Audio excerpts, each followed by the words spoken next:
and see how this goes. Good Hello, to have everybody. you all here. Hope everyone is doing well. Live stream. Good Hello, to have everybody. you all here. We're all good. Oh no, Hope I did that everyone thing is again. There we go. There we go. That's probably a little better without the funky feedback. Sorry about that. Hey everyone, look at that. Wednesday night. Cheers. Glad you're all here. 7 p.m. Mountain Time on a Wednesday. Yep, prime time for Fish Geek Out. Let's do it. Hey! Welcome, everybody. Okay, let's go down the list. Real thing for you first. Welcome. Glad you could make it. Hope those angels are doing well for you. I shipped a pair to Jadrin Aquatics and his spawned last night. So hope yours are doing that too or getting close. Dank. Hey, Dank. Welcome. Candy Echo. Yeah, sorry about that. The problem is I was watching Jeff Rose's stream before this, and I forgot to press mute before I went live, and so, yep. Daryl! Welcome, welcome, welcome. Of Deloriac. Yeah, is that even close? Of Deloriac. Peterson, welcome, glad you're here. Bob Kaler! Always good to see you, Bob. And Thomas. Hey, Thomas, I'm glad you could make it. We've missed you, buddy. Glad you're back. John Bedker, glad you're here. Select Pet. Right back at you. Keith Boardley, hello. Keith, I don't know if I've met you before. If this is your first time, welcome. If you've been here a ton and I've somehow forgot because I do that from time to time, then my deepest sympathies. And but welcome, welcome, welcome. Rich Rex, hey. Hey, hey. Mad Fish Diva, love the handle, love it, love it. Sergeant Tanks, hey, how's it going? Glad you're here. Thomas Perkins says he's had a rough cough, but has a rough cough for weeks, but glad to be here, I think is what you're saying. All right. So, real thing for you and Candy Overholes are demonstrating something we need to implement here. If this is your first time, if you have a comment or a question for me, your friendly fishmonger Dan, then please put at Dan's Fish. If you put at and start typing Dan's Fish, it should populate. You can select it, and what that does is it highlights your question or your comment for me, so I can jump right to it. The chat gets going pretty lively in here, and especially if I don't know if he's here. I don't know if Mile High is here, but if Mile High and Dank get in the stream together, it goes nuts. But anyway. That way I can get right to your comment or your question. If I'm skipping your question or your comment, it's probably because it didn't highlight, so I just didn't see it. In which case, ask again, and hopefully I will if you make it at Dan's Fish. If folks could keep an eye out for anyone I'm accidentally missing, and shout that out to me so I see them, that would be appreciated as well. But all right, let's get going here. We've got a few at Dan's Fish comments and questions that I'll jump right to. By the way, for those that are new, we can talk about anything fish related, aquarium, hobby related. My specialties are breeding fish, building fish rooms. I've built several, and shipping fish. Those are all the things I do. I also have a website called getgills.com where you or anyone can list fish for sale, and anyone can go and buy fish if they want to. So that's kind of me in a nutshell, I guess. Real thing for you. If my female doesn't spawn, she's going to pop. Oh yeah, I know what you mean. I know what you mean. She's full of eggs, huh? Yeah, angelfish shouldn't look round. Hope she does. One trick that might work for you is if I move them to a new tank, they almost always spawn immediately if they're like in condition. If their tubes are down and the female's full of eggs and all that. Or a large water change. Sometimes those things is all you need to do to get them to go. Candy Overhaul says, did you ever hear back from Lumpy Dog? So, no, and I have a question. I'm worried, folks. Sincerely worried. Just because I haven't seen Lumpy Dog for a while. For those that don't know, Lumpy Dog is a moderator on this channel. The only moderator I had for a long, long time. He didn't show up last week, and I've tried to get a hold of him a few times and haven't heard anything back. So I'm actually truly and legitimately, I think, worried about him. I hope he's okay. If anyone here knows anything about him and could let me know, either in chat or if it's private, you know, send me a message or something. he's just a friend, and I think, you know, I just like to know if he's okay or what's going on. So, has anyone seen Lumpy Dog since last Wednesday? And any chats or anything like that? You know, hopefully it's nothing, but it's not like him to miss the live stream. So I'm totally worried about him. So any news would be just appreciated.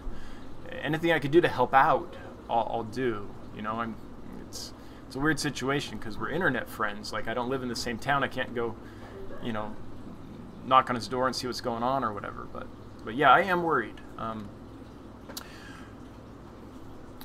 Thomas, how old do Limias need to be to breed? Not very old. And it's more a feature of size and maturity than age. So it really depends on how much food they're getting and how much you're changing the water to get them to grow as quickly as possible. I honestly don't know because I just community spawn mine. So I've got full-grown adults, I have newly maturing young, juveniles, and fresh-born babies all together. I'd have to take out the fresh-born babies and time it to give you a good answer. But they're on par with like platies and similar sort. Yeah, platies, I would say. If you really powered them, you could probably get them to at least sexable size in, I don't know, I want to say 6 weeks or so. But that would be really, really powering them. So I want to say a couple months is probably about normal. That's my guess, Thomas, without ever having timed it. Thomas Perkins, Limia nigrofasciata. Yeah, I knew which one you meant. I gotcha. 54 Punchy, it is snowing up there. Yep, it's snowing in my house. It snowed a couple weeks ago, too. So this is what happens in Wyoming. You do not move here for stable weather. You move here to be excited by the weather. It's always exciting because it could kill you at any time. The weather in Wyoming's a little crazy.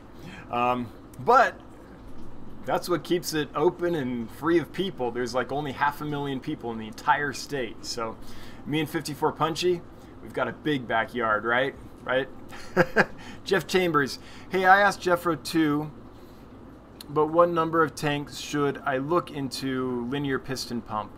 Oh, yeah. So, Jeff, I'm going to answer that a little more generally. The best advice I have is call Gemco. Talk to John at Gemco or anyone at Gemco. And if you tell him what size tanks you have, how many you have, he can calculate the most efficient pump for you. Whether that be linear piston pump or one of the larger diaphragm pumps. It just depends. So I can't pull that number out of my head. I don't remember. It's been a long time since I've had a fish room that was small enough that I didn't want to have a linear piston pump. But as far as a centralized pump goes, they make an outstanding... Let me see if I can just show this to you. I'm going to go to Gemco. Bear with me for just one moment. And show you some smaller pumps they have. So even if you're not ready for a linear piston pump, it might be okay to get a, hang on, looking for it, like a larger diaphragm pump. I've run a room that had, about 20-25 aquariums in it with 2 diaphragm pumps from Gemco. So it just really, really depends on what you're looking for. Okay, man, I hate their website. I love Gemco, but their website sucks. It is so hard to find anything on here. Man. Okay, here they are. So, let me share this with you, and I'll show you what I'm talking about. So this bad boy right here, I ran, probably 10 to 12 aquariums on this pump. It's a diaphragm pump, but it's really quiet. It wasn't too expensive. Let me see, 76 to 94 bucks. So for well under 100 bucks, you can get a pump that will work for you. And I think I probably had this bigger one, 12 to 20 outlets. Yeah, worked great for me. Didn't break the bank, and was a good intermediate step between having a different pump for every tank or two versus kind of going centralized. So that's what I would recommend. Hope that helps. But Gemco will hook you up. They know their stuff. They just need a new website. So bad. So bad. So sorry, Jeff, I don't have an exact answer for you, but I hope that points you in the right direction. All right. Candy, thank you so much for linking the new Get Gills Facebook group. So if you like Get Gills, then and you want to know what's going on, then here is our Facebook group.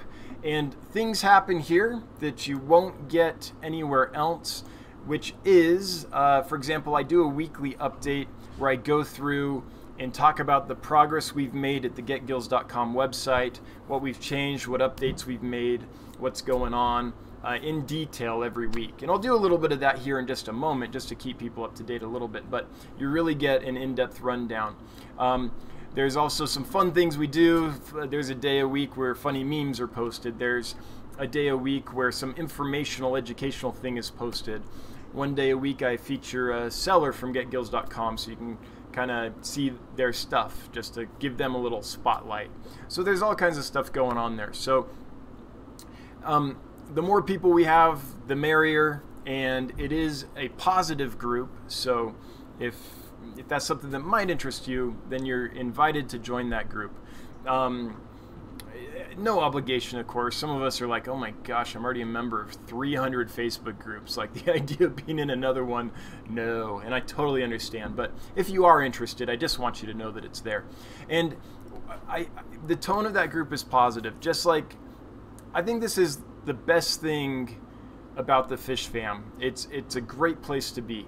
I belong to other groups as well and other organizations and things. And man, just the tone in the people slamming you when you're not even asking for their help and all kinds of stuff. I was on a Pleco group, just 2 weeks ago. And this young lady, from her profile picture, I imagine she's in her late teens, early 20s, okay? She posted a video of cherry shrimp cleaning her Pleco eggs. And she didn't ask for feedback or anything. She just was like, I think this is a cool video, I'll share. So she's like, here's my little nurses taking care of the eggs. Like, smiley face. Like, isn't this kind of cool looking? Isn't this cute? And man, when she woke up the next morning, there was this whole list of people just slamming her for doing it wrong. And I got in there and I basically said, hey, let's just let her do this experiment and see if this works. And we'll all learn something. Another stream of just doing it wrong, and just people just jumped all over her. I've never had that experience in the Fish Fam, so I want to thank you all for being a good community where people can talk and share what they're doing without worrying about just getting completely slammed with negativity. I can't think of a way to shut down the hobby quicker than making people not enjoy it, right? So anyway, that kind of tone is at the Get Gills Facebook group as well. You're not going to get slammed there. And if you do, then that'll be taken care of in short order. So that's a little bit about that. Real thing for you. I've done both. Oh, with the angels. Last thing to try, real thing, is I breed my angels in the 70s. But if you haven't tried it yet, if your temperature is currently, I don't know, say 75 or to 78, maybe consider bumping the temperature up 4 degrees or so. I wouldn't go much past 84 degrees, and if the system's used to 75 degrees, I certainly wouldn't jump it right up to 84 degrees. That'll wreak havoc on the system. But if it's at 75, bump it up to about 79 or so, and just give them a little bump and see if that helps. If that doesn't help, then I'm kind of out of ideas. So, can anyone here think of a trick for Real Thing for you to get a pair of angelfish to spawn? They've spawned before, and so we know they're a mated pair with that produce viable eggs. She's way conditioned, like she's fat and ready to go. Are their tubes down, Real Thing? I think their tubes are probably down, and but there's just not triggering. So any ideas? Let's help him out if we can. All right, I'm going to scroll down, look for more questions and comments at Dan's Fish. Before I do that, quick update on the getgills.com site. This will be super quick. So we did add the aquatic amphibian category that we kind of talked about last live stream. The issue is So it's there and it's live, but I don't have a picture for the thumbnail, so it looks kind of ghetto. So if anyone out there has a picture of an aquatic amphibian, an axolotl, or I don't know, a newt, or some kind of aquatic frog or something, and they wouldn't mind sharing that with me so I can have a thumbnail for that category, that would be most appreciated.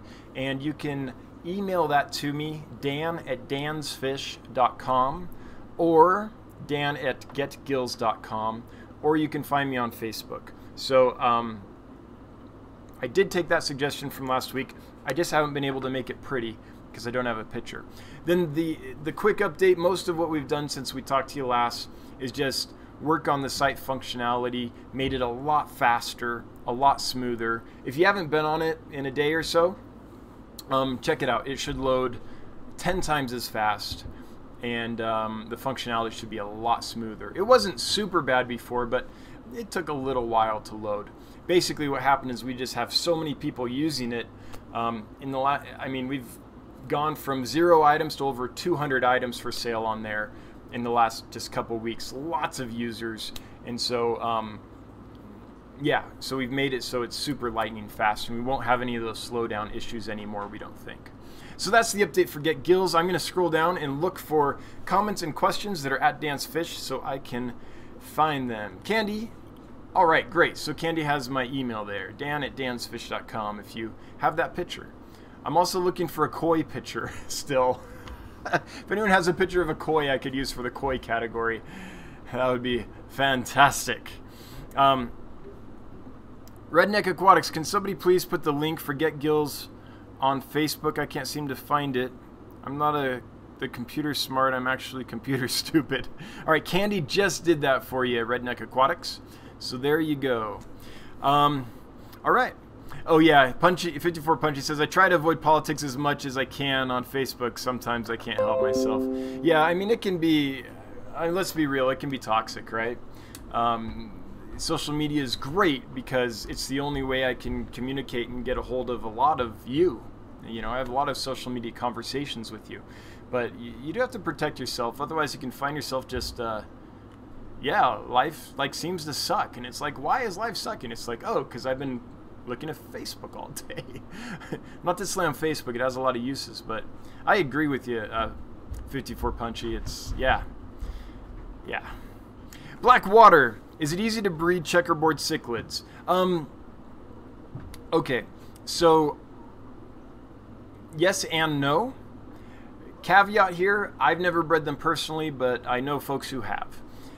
And basically, that is a fish that, you know, most fish, I would say you can breed them in hard tap water. It's no problem. If you live in Los Angeles, you've got hard tap water, you'll be fine with them.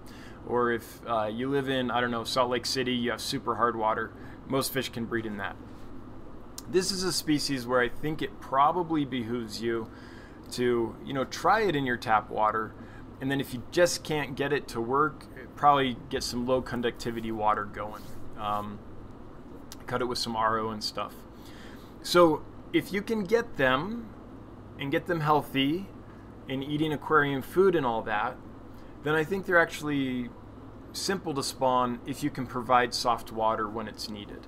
That's been the key for most of the people I know that have bred them and got viable eggs and offspring. So I don't think they're a difficult fish. I just think that they can require soft water sometimes.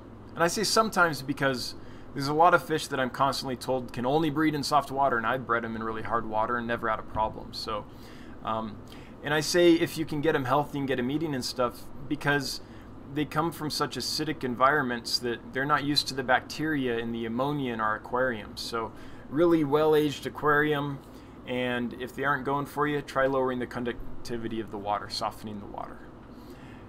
But with a name like Black Water, I assume you're able to do that. I don't know. Hopefully that helps. Has anyone here bred checkerboards? If so, what's been your experience? What did you find got them to trigger or made it so the eggs were viable? Let's help Black Water out. Select Pet, congrats on Get Gills, Dan's Fish. Well, thanks. It's been quite a ride.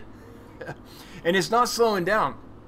Like last week I was pretty tired, honestly, because we'd launched and it had been just scrambling to keep up with all the questions and comments and feedback and everything, which is great. Keep it coming, like, please. It hasn't slowed down. I don't think it's going to. It's kind of curving up, which is exactly what we want, honestly, for the site to be successful. It's just, it would be so nice if, you know, if we were a startup in San Francisco and had a couple $1 million and 8 full-time software engineers and, you know, could just crank it out like that. But that's not what we're doing.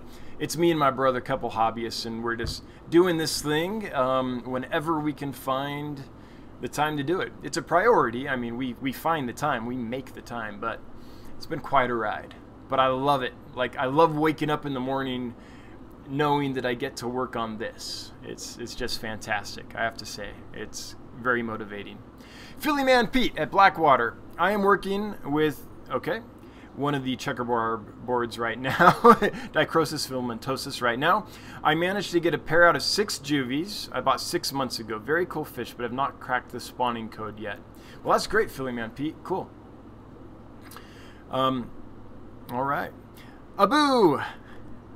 I bred checkerboard in Houston water. Okay, super hard water.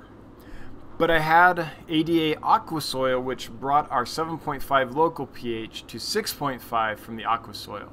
Okay, good tips. So, Abu, you didn't have to worry about RO or anything then. You just used ADA to soften. That makes sense. Makes total sense. Redneck Aquatics. My water here in South Texas. Oh yeah. You're experiencing the same kind of water as Abu, I bet. It's so hard when you take a shower, you get out with bruises.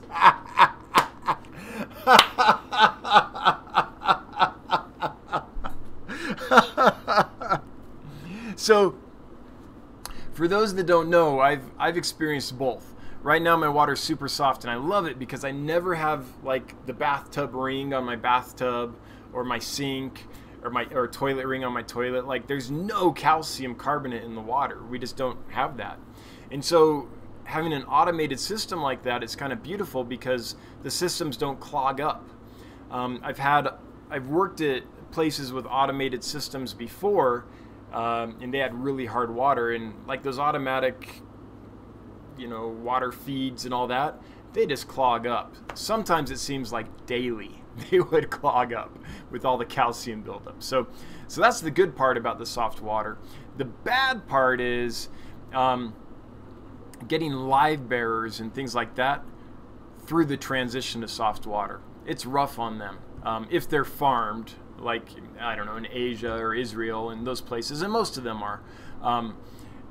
Florida even has super hard water, but the farmed guppies and stuff like that, getting them to adapt to the soft water, it can be done. I do it all the time, but it takes some tender love and care. So that's the downside. But yeah, I've bred a lot of soft water fish that could not be bred in hard water without any problem. So, but yep. Thomas, depends on the cories. I managed to get babies out of pandas at 8.4 and the same mineral content as milk. Yeah. Cool. Yeah, but that's true. I mean, I know some cories, people are having a hard time if the water's not soft. So yeah, I mean, there are fish that soft water can be a trigger, but there's also fish that they'll do just fine spawning in the hard water. All right, so I'm going to scroll up and look for some more questions and comments because I think I hit them all. If you have something you want me to get to, make it at Dan's Fish. I'll do my best to answer your question. And I can answer most things usually, kind of. And I will, you know, riff off your comment if you have a comment as well. So here we go, looking for stuff that I might have missed. Let's see here.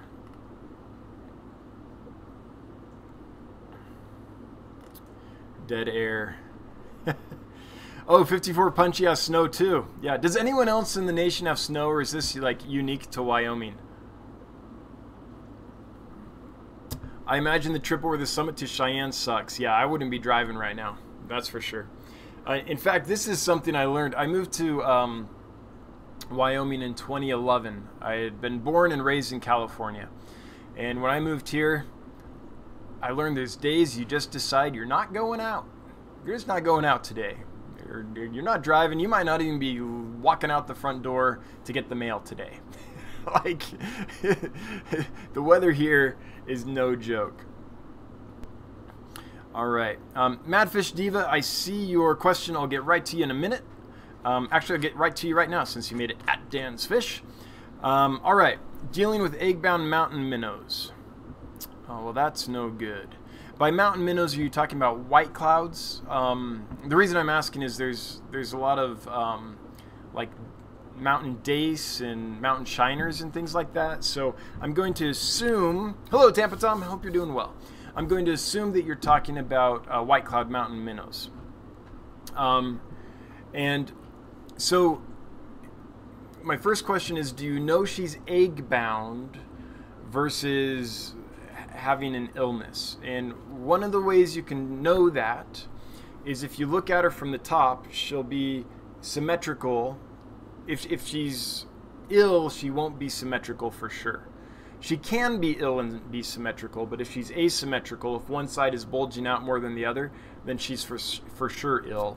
If there's pine coning, so if you see her scales kind of sticking out so she looks rough, like a pine cone, on one side or both sides, then it's an illness.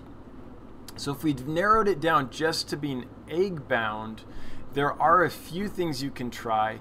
And I think the one to go to, and it's been forever since I've had to do it, might be Epsom salt. That can help relax the muscles and help her pass the eggs, if indeed that's what's going on. I don't know the dosage. There's a lot of posts online about it, or maybe someone here, if you could chime in. Anyone here that's used Epsom salt recently to help a fish pass eggs or pass that was bloated, pass their feces or anything like that, if you could let us know what dosage worked well for you. Madfish Diva, the other thing you might want to try is feeding a high fiber diet. Frozen brine shrimp are great for this. They basically act like fiber in the intestinal tract and help clear out anything that's clogged in there if it's due to dietary bloat. But if it truly is egg bound, then Epsom salt's my best advice. Does anyone else here have something better? Anyone else have any other ideas? And I'm going to put a caveat on this, Madfish Diva, by telling you that I haven't been hugely successful clearing egg-bound fish. So it has worked before, but it hasn't always worked for me. So maybe someone here has a better solution. And I hope we can help you out. I hope we can find a solution for you. Mile High. Hey, welcome, Mile High. Glad you're here. We have our first snowstorm today. Yep, cool. Cool. Well, you're a few weeks behind us. We had our first snow, I don't want to say a week, maybe 2 weeks ago. But yeah. Fall is winter. Hello again, Tampa Tom. Let's see if we were able to help out Madfish Diva. Yes, so she's talking about mountain, white cloud mountain minnows, I assume. Mile High's gonna clean his FX6, his favorite filter. Ask him why he loves it, and he'll count the ways. Jay Friends, do you happen to know any of the smaller species of angelfish? What size they get when fully grown? So I think that isn't Scalare the smallest? Is it Leptorinus? Is that one smaller? Is that how you pronounce that? Leptorinus, I think. I'd have to look it up, but. So Jay, as far as I've experienced, the smallest angelfish I've ever seen are just the normal Scalare. It kind of depends on their bloodline, and it depends on how they're fed and the water's changed. But front to back, a female, some females top out at about, I don't know, what are you guys looking at right now? I don't know, about 3 inches or so.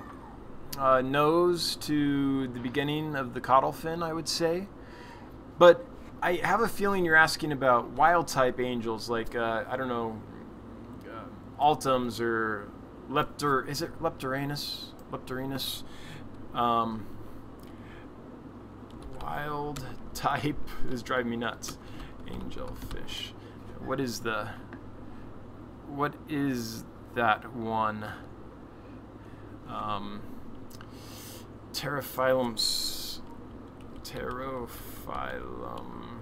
Oh, there it is. Leopoldi. Yeah. That one I've never kept, so I don't really know how big that one gets. The Altums get huge, and Dumerals, if they're actually a thing, get pretty darn big. But, yeah.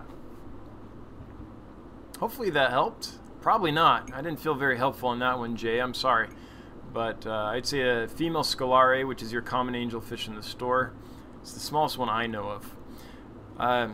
Yeah, Charles Fish Tanks. Where's he? Because he has the Leopoldi right now, is what I meant to say when I was saying Leptoranus. Why was I saying that? I don't know. That's a different fish altogether. But anyway, let's see if anyone else has ideas. Peas, if they'll eat them. Frozen peas deshelled. Yeah, that helps clear bloat. Is it me or did Dan freeze?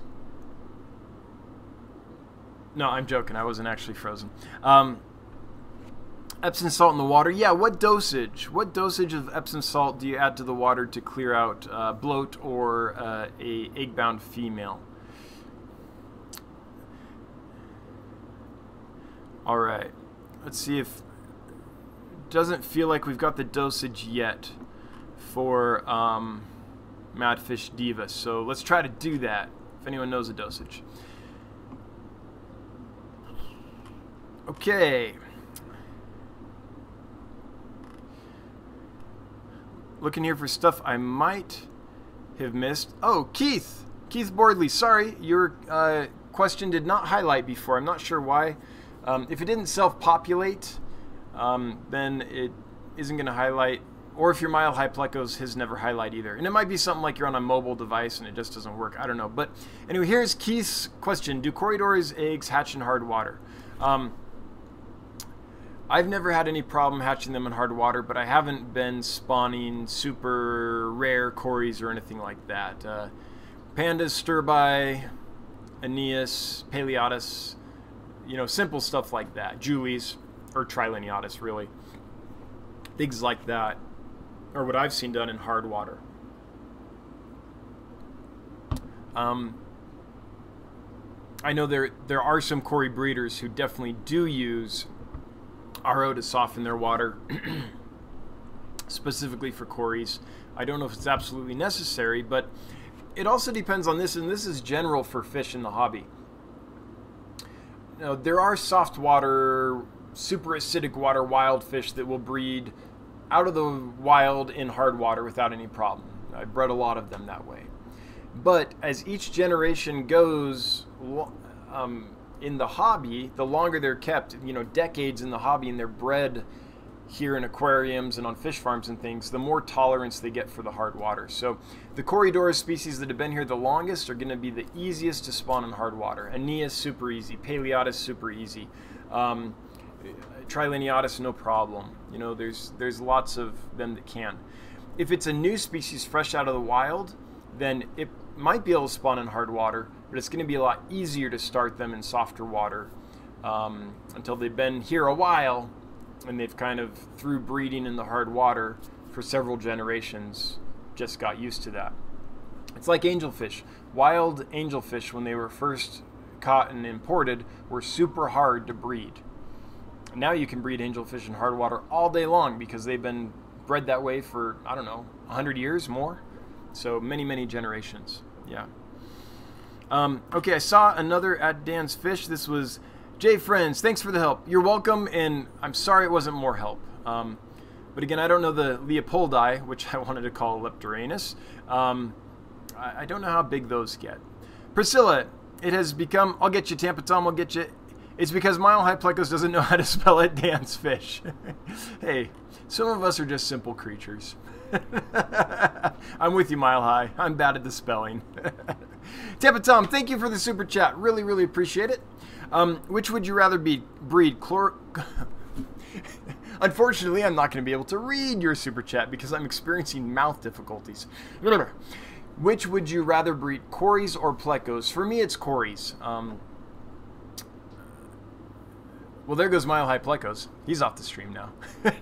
For me, it's cories, and the reason is they're just a fish that I like because they're out and about all the time. I can keep them at my normal fish room temperature, no problems and things like that. For those that know me well, you know I'm not a pleco guy. I have nothing against them. Sorry, Mile High. Nothing against them whatsoever. I think they're awesome. But I like how Corys are out and about and schooling all the time, and just the behavior. They're just amazing. So for me, it's Corys. That being said, my interests in this hobby ebb and flow. You know, there was a time I didn't care that much about Corys. Now I love them.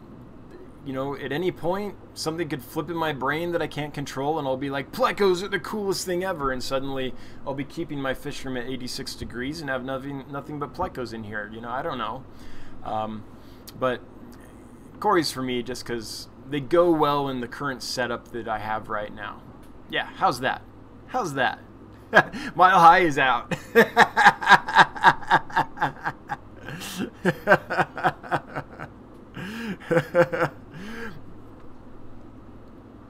Jay, friends, I've heard of people stuffing organic peat into pantyhose. Yep, I've done that. And placing it into the aquarium to lower the pH and trigger spawning. Yeah, I've done that. Oak leaves work. Indian almond leaves work. There's all kinds of natural ways to do it. Now, I will say this about the peat moss in the pantyhose. I wouldn't recommend it. And the reason is because that peat moss in that pantyhose, if it's packed in there at all, it gets anaerobic. You know, the pantyhose gets, the way I did it is I took a pantyhose and I just stuffed it with peat moss. So it ended up being, you know, I don't know, 3 inches around and maybe 6 inches long. The jokes are going to start flying. But that was enough that water circulation didn't get to the center of the mass of peat moss very much, and it started stinking. I mean, it was obviously anaerobic. So I guess I'm not saying I wouldn't recommend it. I guess I'm saying however you do it, make sure you don't get in an anaerobic situation.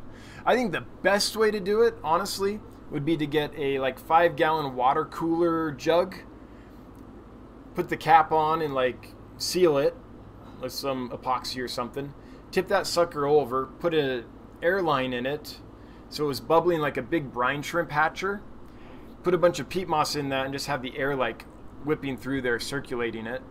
And then every now and then you could pour that off, and you could have the nice black water without all the mess of the peat moss in your aquarium.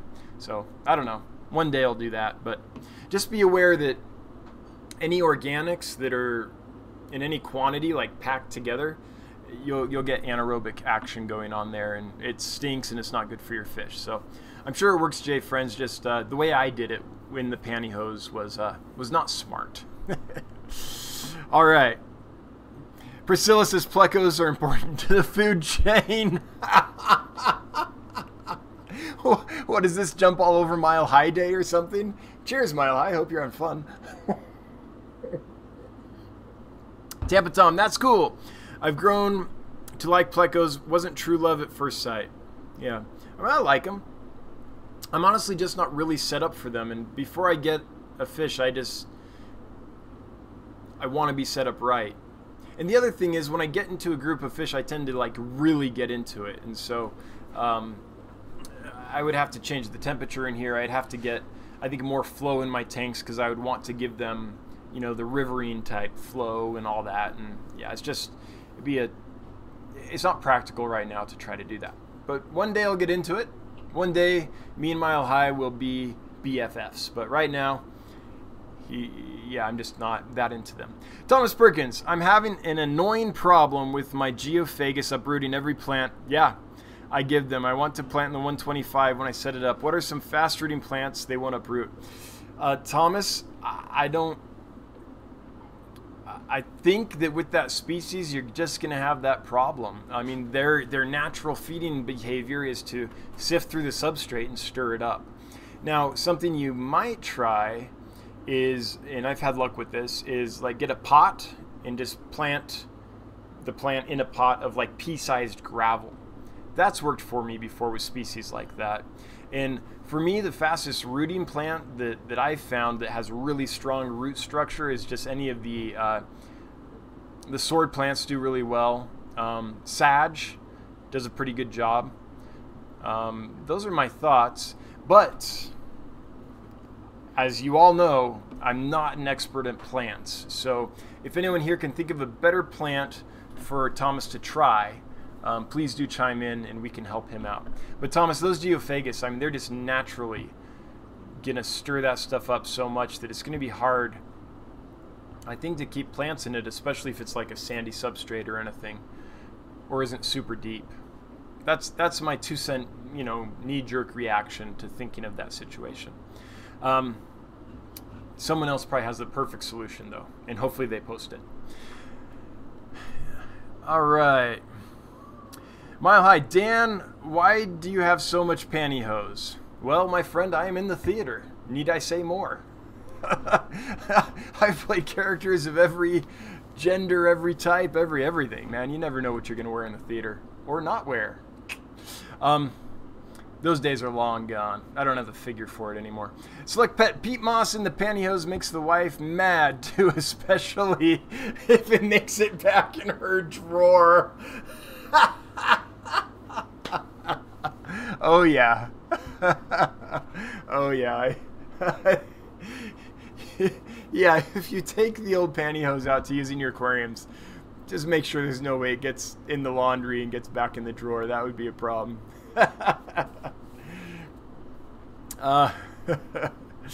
Let's see. Hey Matthew, glad you made it. Hey Turbo Fish, glad you made it. All right. So, if you keep plecos, you'll be an expert with plants, says Mile High. Thomas Perkins, rainbows are a deep, dark hole from which there is no return. Oh yeah, they're beautiful. Speaking of which, do you still have turquoise? I'm setting up an aquarium for someone. Nope, I don't have turquoise at the moment. The only thing I have at the moment are the Parkinsonais, which you'll see swimming around behind me. I put them in there because I couldn't get a good picture of them in their aquarium.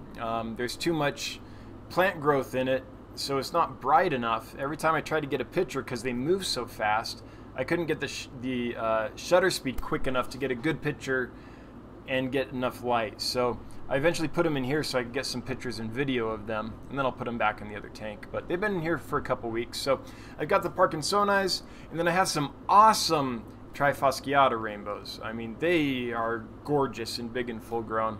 And then I have juvenile Wapoga red lasers, which are just about old enough to start breeding. They're a little over an inch now, I would say. But that's all I've got. No more turquoise. Does anyone here have turquoise if Thomas needs some? I mean, they look stunning in a planted aquarium. And yes, they are a deep dark hole from whence you'll never return because they are so awesome. Redneck Aquatics, Tom, your best bet will be plastic plants from Michael's Craft Store, the silk ones, yeah. A dwarf lily roots could take over the gravel. Oh, there you go. That might work.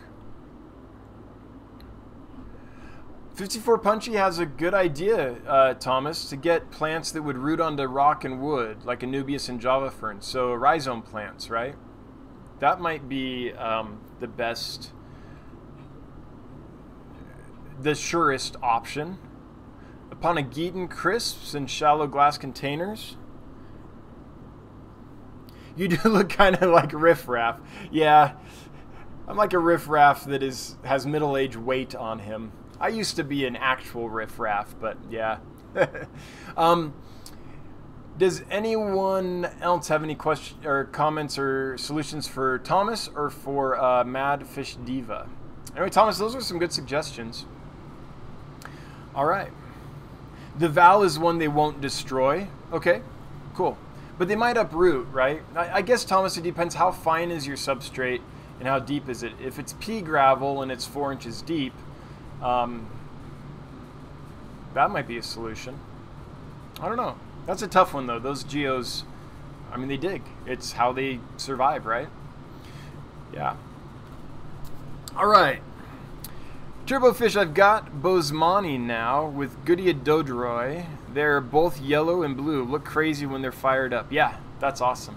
I can't wait for my Dodroi to drop babies. I've got 2 females, and yeah, I can't wait for those babies. They are a gorgeous, gorgeous fish. When they get those mature colors, they're absolutely fantastic. All right. Well, let's see if we missed anything. Nope, we haven't. Okay, so if you have a question or comment for me, make it at Dan's Fish. It will highlight, I'll see it, I'll get to you. As far as I know, I've hit all the at Dan's Fish questions or comments that you wanted me to see and get to. If I skipped you, it's because I didn't see it. Please repost it, and I will get to it. Redneck Aquatics, would the Chinese algae eater be okay with my angels? I've heard some mixed reviews. What is your opinion? So my opinion is that that fish is the devil. Now I'm sure there's people here that keep them successfully in community tanks, and that's their experience, and that's fine. In my experience, that fish starts off fine, but once it gets to a certain size, it becomes the devil. So I wouldn't mess with Chinese algae eaters. Also, they don't do a great job of cleaning algae, especially once they get bigger. Now, I would go with true Siamese algae eaters any day. Thomas was nice enough to send me 3 of his. They cleared this 125-gallon out of algae and have kept it clean ever since. They're doing a great job. The plants used to be just choked with algae. Now check them out. Let's see if we can show this to you. By the way, thank you 54 Punchy for all these plants. So check this out. Those plants are looking good, right? The black glass has a little bit of algae on it, but nothing like the big, massive, gross algae bunches that were on it before I got those. So in my opinion, if you're looking for Chinese algae eaters because you want algae control, which you didn't say, but I guess I'm just assuming, Siamese algae eaters, man, they've been amazing, and they don't bother the other fish, so they've been great. Anyway, hope that answers your question. In minor with angels, and they aren't sucking on the angels or anything like those Chinese algae eaters will do. Maybe not all the time, maybe not every one, but in my experience, they're horrible. Sorry if anyone out there loves the Chinese algae eater. I just don't think they're good unless they're in a tank by themselves, maybe. All right. Let's see what other people said about them, though. I'm just curious.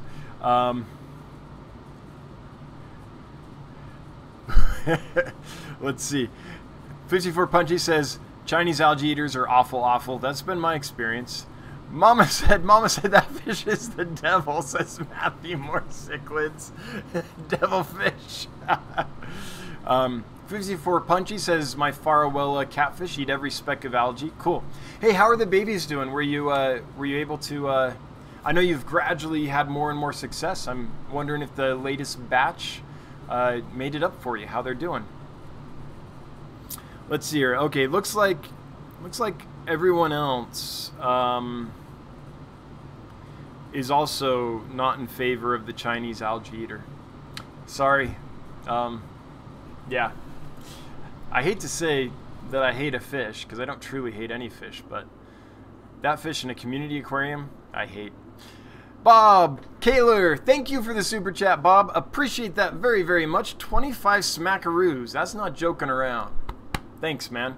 Dan's Fish, I've always said I like African cichlids, but would never keep them. Thanks to my local fish owner, I got 4 yellow rock crabinces. Okay, cool. Haplochromis, what, Savagier? I don't know that fish. Today. This cannot end up like my indifference to rainbows has. So for those... I'm going to look up what this Haplochromis is. And I know that the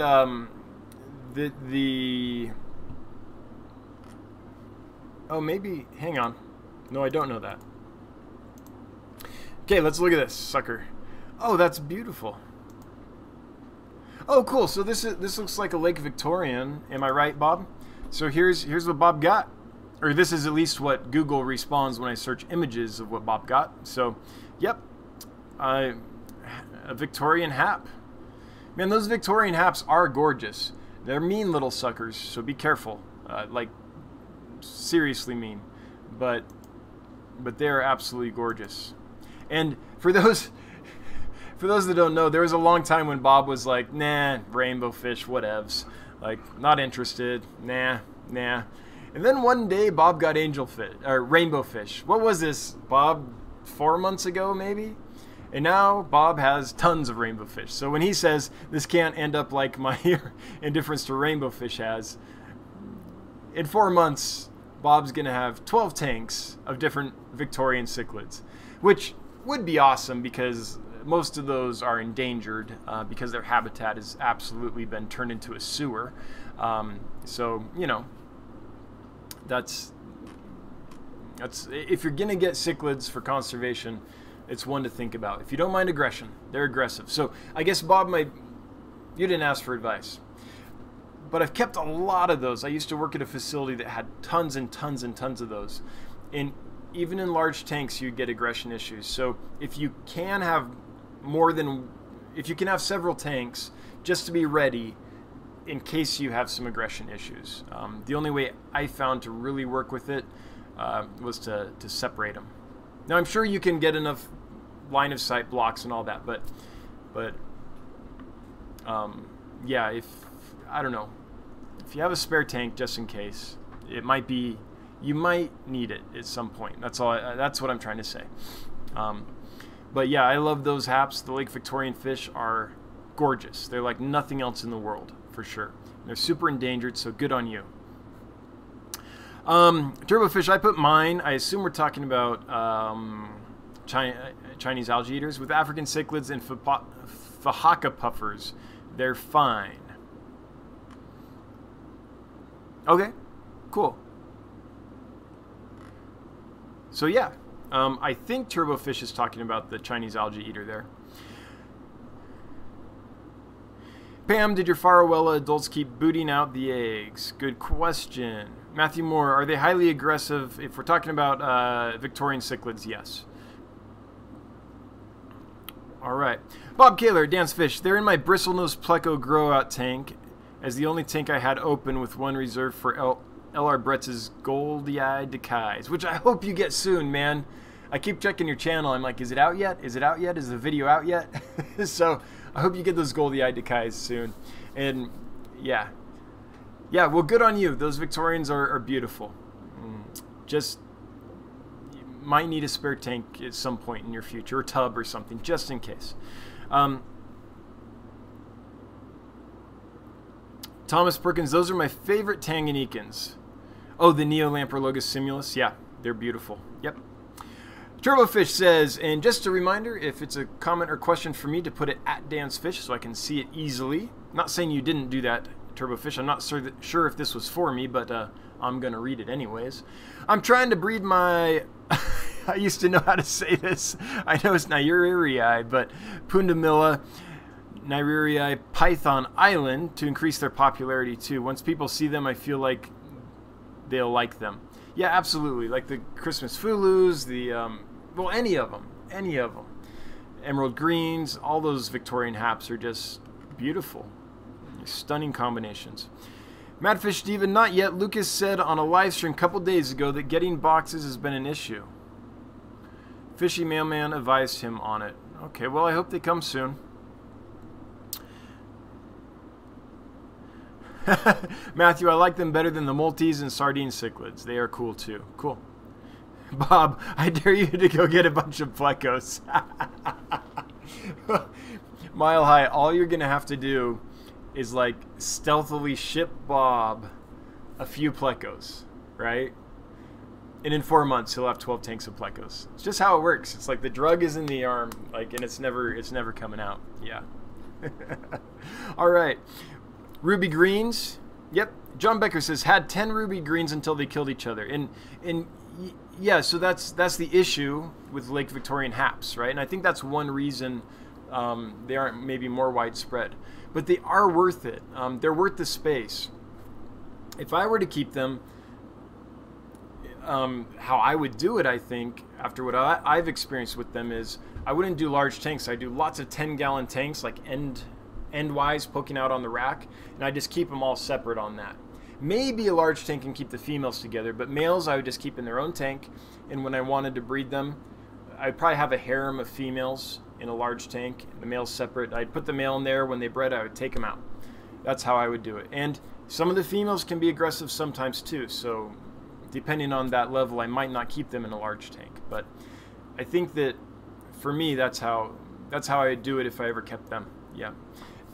Stop screaming at me. KeepUpTheGetGills.com. Turbofish. Thanks for the super chat, Turbofish. And yeah, we will keep up the getgills.com. So here's where we're at. So a couple weeks ago, we announced that we had that site. And what we had at that point was what we call our MVP, our minimal viable product. So it worked, but it wasn't pretty. But we launched that because we wanted to make sure that we had built something people liked before we put a bunch more effort into it. I mean, we put almost 3 years of effort into it already, right? Nights, weekends, all that. So we launched the MVP because based on the reaction, we would know if it was worth putting another bunch of effort and time and resources into it to make it smooth and pretty and just a delight to use, right? And the response we've got has made us know that yes, this is something we need, that people want, and so we're putting lots more time and resources into it to make it as smooth and beautiful as we can. So that's where we're at. We launched the MVP.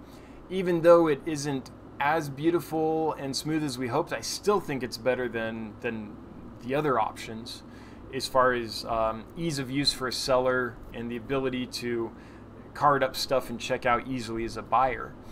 But we are constantly making it better. So every day my partner and I are working a little more to make it a little smoother, a little better, and we'll keep you up to date as that goes. But thanks for following us, Turbofish, as we go through that process. Thanks to everyone who's been part of it, anyone that's used the site, signed up for the site, given feedback, asked questions, you know, anything you've done that has made us learn about what you're experiencing when you use it so we can make it better. We appreciate that. So Turbofish, thanks for the super chat, and I will never stop screaming at you.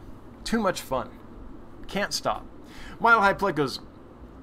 I'm already in the works on stealthily sending you Plecos, Dan. Cool. Just if I can't keep hot water fish in this fish room, so if anyone ever sends me anything,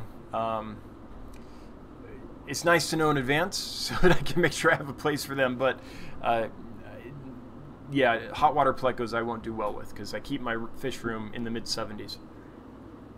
In Mile High, I do want to... Man, that water bottle's empty. Or that glass is empty. Oh, well. I am going to get down there someday soon to Denver and hopefully can see your fish room. That would be awesome. Candy Overhauls, thanks for posting the link to Get Gills again. For those that don't know what we're talking about, check that out. Thomas says he'll take a few Soul Trains if you're giving out samples. Yeah, just no biggie. Just a cheap little Soul Train pleco. Matthew's got to go. Okay, see ya. Thanks for coming by. But Thomas is looking for 6 Soul Train plecos. It sounds like if anyone has 6 laying around to spare. Bob Kaler at Mile High Plecos. Check my channel. Short vids of one of my green phantoms this week. Have Rhino Plecos, Super Reds, Longfin Super Reds, Longfin Blue-Eyed Lemons, Celestials, Red Tails, Rubber Lip, and several more. Awesome. Madfish Diva, the site looks great, very clean. Thanks. But it's going to be even better. Like, we have stuff that is pretty exciting, is going to make it even smoother, even better. Yeah. I mean, the thing we're digging into right now is making shipping just a ton easier to use. Yeah, so, and that's a big project. That's going to take a while. That's a very complex set of logic we have to write. Or I don't write the code. My brother Jonathan does, so he gets the credit. But yeah. But thank you. I'm glad you like this site. So we've reached the end of the chats here. Been riffing for a little while, so I think we'll wrap up this. What is this? It's a live stream. We'll wrap up the live stream fairly soon here. So if you have any questions or comments that you want to get out and make sure they're seen and responded to tonight, please do so now, because shortly here we're going to shut it down unless we get some, of that to help you out with. Madfish Diva, before we go, did you ever get a dosage for the Epsom salt? And if not, do you know where to look? Are you okay with that? Want to help you out with that egg-bound female white cloud. Let me know if you feel like you got enough help that you have some steps to take. Oh, going to bed, says Madfish. So, never mind. That might not be happening. Thomas Perkins hit 10 subscribers. Well, every milestone's a milestone. Congrats, Thomas. That's awesome. Oh, the news on the fish shipment. So, 54 Punchy, what is the news on your fish shipment? It's the same as last week. The exporter is shooting for mid-October. So, basically, if I haven't heard from him by the 15th, I'll be bugging him to find out what's going on. And at that point, I think I'll give him a deadline. And if he doesn't meet it, I'm just going to have to do something else, because I've had like pretty much almost all the fish room is devoid of fish. Like there's a few fish in each tank just to keep the cycle going and stuff. But for a couple of months now, I've been super low on fish, and it's driving me nuts. So that's the news on that 54. Hopefully mid-November. Or, I'm sorry, hopefully mid-October. So hopefully pretty soon. Priscilla said 1 teaspoon per 10 gallons of Epsom salt. Okay, great. Okay, thanks, Madfish Diva. Hope it works. Let us know next week. And nighty-night. Yeah, thanks again, 54 Punchy, for helping out with that. Priscilla, so you're coming to Denver. Better visit me on the way. Yeah, Priscilla, you're on the radar. So I don't know exactly when yet, but I think I'll probably try to get down there for the November fish meeting, I think. Or for the fish order from Africa, just depending on, you know, when stuff happens with that. So, yep. Keith Boardley. Well, I got it. It didn't highlight, but I see it here, Keith. How are blue acaras with plants? Fine. No problems. Not that I've seen, anyway. Does anyone else here have any problems with blue acaras with their plants? I never have. That's always been fine. Real gentle fish.